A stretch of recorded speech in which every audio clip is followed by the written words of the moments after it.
So yung sakop ng S01 ay 1.2 kilometers na mag-umpisa dito sa may Bloomingtreet na kukonekta dyan sa may bandang Solis tsaka Tutuban. Dyan mismo sa may letter Y na portion, dyan kukonekta. Dito yung boundary ng S01 tsaka S02. Ayan. So yun, mayroon na dito. Ito na yung mga naghuhukay para sa bakod. Ayan. Binabakuran na rin to. Itong ilalim ng connector road. Ito. Ayan. Hinuhukay na nila kasi lalagyan na to ng bakod. Ito naman yung soil testing para sa NSCR. Ayan. Ayan. Bahain tong Espanya eh. So kaya tinasan nila yung entrance papunta dun sa may taas.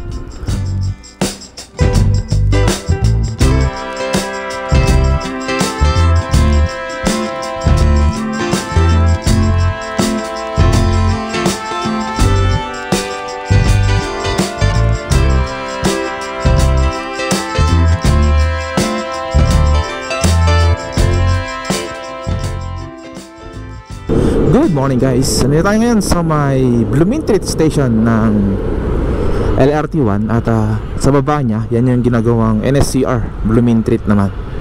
So mag-update tayo dito sa ginagawa nilang Bloomingtreet station ng NSCR. Tingnan natin to. Oh, bukas natin yung loob.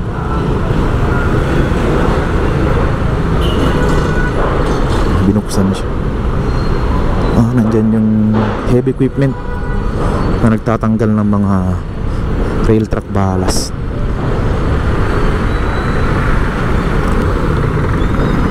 Parang pwedeng pumasok yata. Wala, sarado. Sige, ikot tayo sa kabila. Let's go. Meron na nakapaskil dyan. Ito yung contract package S01. So yung sakop ng S01 ay 1.2 kilometers na mag-umpisa dito sa may Bloomingtreet na kukonekta dyan sa may bandang Solis tsaka Tutuban. Dyan mismo sa may letter Y na portion, dyan kukonekta itong S01. Nandito yung niya.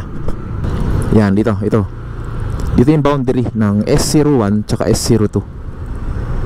Yan. Yan, ito yung pinaka-boundary niya.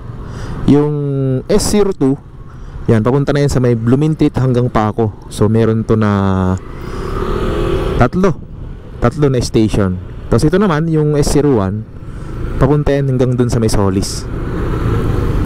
Yan, nasa 1.2 kilometers lang to. At nandyan na yung mga relays, yung mga natanggal na relays. Yan, mga bakal nya. Ayan. Saka yung mga balas na tanggal na rin. Ayan yung mga luma.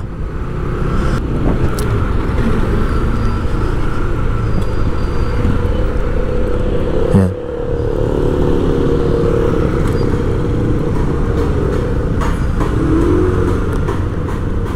Ayan yung mga rail track balas nya. Nakapatong dyan, nakasalansan na.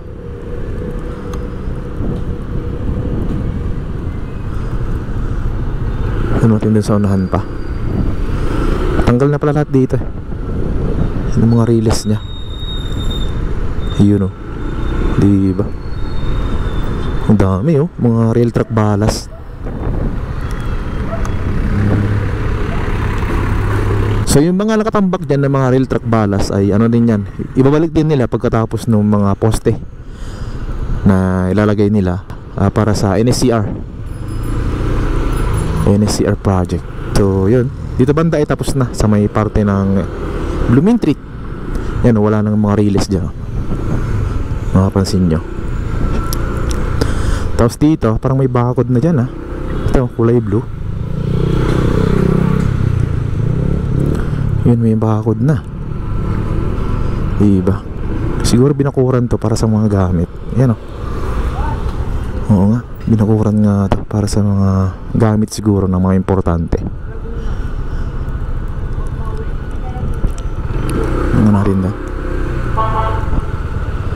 Yan siya. Ito yung trademark ng DPWH. Kulay blue na bakod. Yan. Ito naman yung sa may station mismo. Nandun yung mga gamit nila. May ibang gamit yan sa may looban. Okay. So punta naman natin yung papuntang Spanya. Yung contract package S02. Yung papuntang Paco. So 3 station yun. May haba yun na 7.9 kilometers. So puntahan natin. Let's go. Diretso tayo sa may Spanya. Check natin kung makadaan tayo dyan sa may Dimasalang, sa ilalim. Uy, may ginagawa dito. Drainage. Traffic na dito. 1 lane na lang. Ito naman yung bakod. Di ko lang alam kung kasali to sa... hindi, may nilad pala to. Akala ko sa DPWH. So yun, kanan tayo dyan sa may ilalim. Sana makatagos tayo ulit dun sa Dimasalang. Flyovers ilalim. So yun, mayroon na dito. Ito na yung mga naghuhukay para sa bakod. Yan. Binabakuran na rin to. Itong ilalim ng connector road. Ito. Yan. Hinuhukay na nila. Kasi lalagyan na to ng bakod. Parang lang din yung mga yun precast na mga pader o mga wall. Yan. So yan. Tingin ko hindi pwedeng dumaan. May crane dyan Oo, hindi pwede. Kasi nilalagyan na ito ng bakod Yan. Hanggang doon na yun sa may bandang Leonor Rivera. So ito yung ginagawa nila ngayon. Ito naman yung soil testing para sa NSCR. Yan. Yan.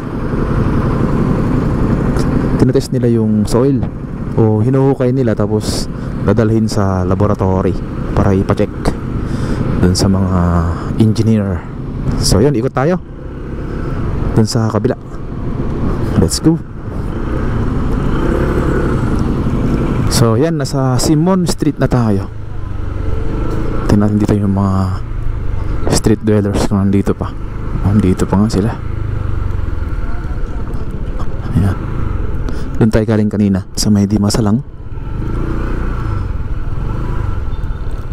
Ito yung mga street dwellers dito. So yun, dito tayo sa may Algeciras. Ito yung parte na tatamaan ng NSCR project. Ito yung right of way nya. Ito yung right of way hanggang dun sa may Spanya, tagos sa Magsaysay. Sarado. Masarado nga ito. Sarado sa Maria Clara. Mayroong gawin dito, hataw sa Sagrada Familia. So ikot tayo sa kabila. Yan, dito sa may Maria Clara. Yan, ito yung mga bakod na nilalagay nila.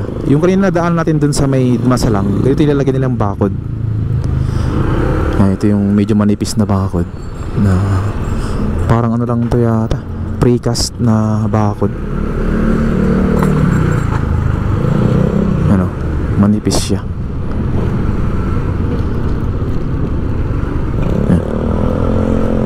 Ito yung bagong station. Nilagay nila pero hindi naman yata napakinabangan yan yung station na yan. So punta tayo sa may bandang Laon-Laan. Tingnan natin doon. Yan, ito naman yung Laon-Laan. Ito yung sitwasyon sa Laon-Laan.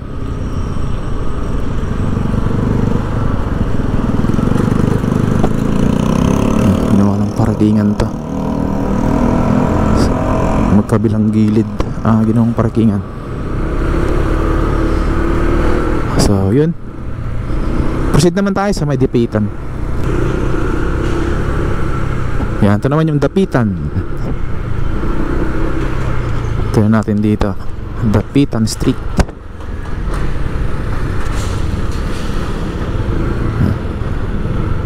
Complete na rin yung dito bakod.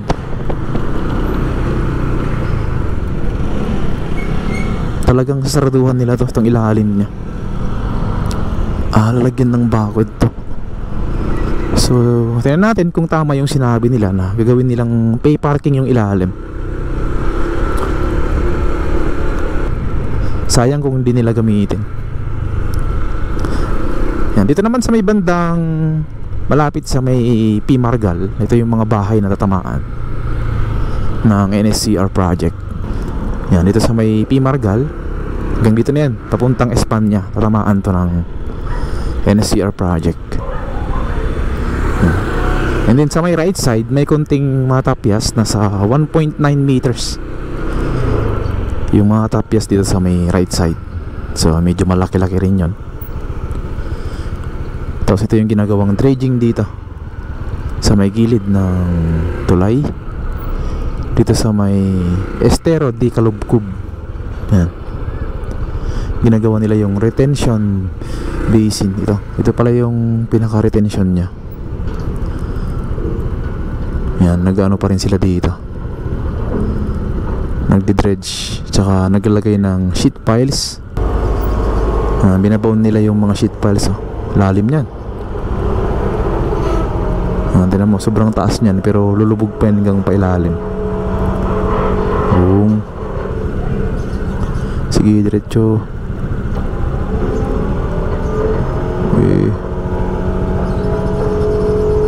Diba?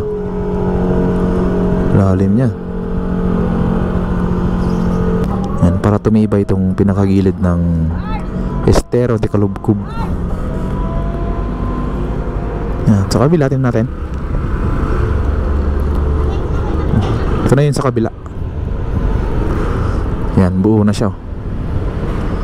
Yan, meron ng pouring, nalagyan na ng semento. Ito naman yung release ng PNR. So ito yung right of way niya ng NCR. Tapos meron dito konti, 1.9 meters sa bandang dito. So malapad pala yung gagawin nilang o right of way ng NSCR. So yan, sana tuloy-tuloy na yung construction. Bali nauna lang to, inuna nila tong dredging dito sa Estero de Calubcub para hindi sila maging sagabal sa gagawin nilang NSCR project. So yan, diretso tayo sa Espanya.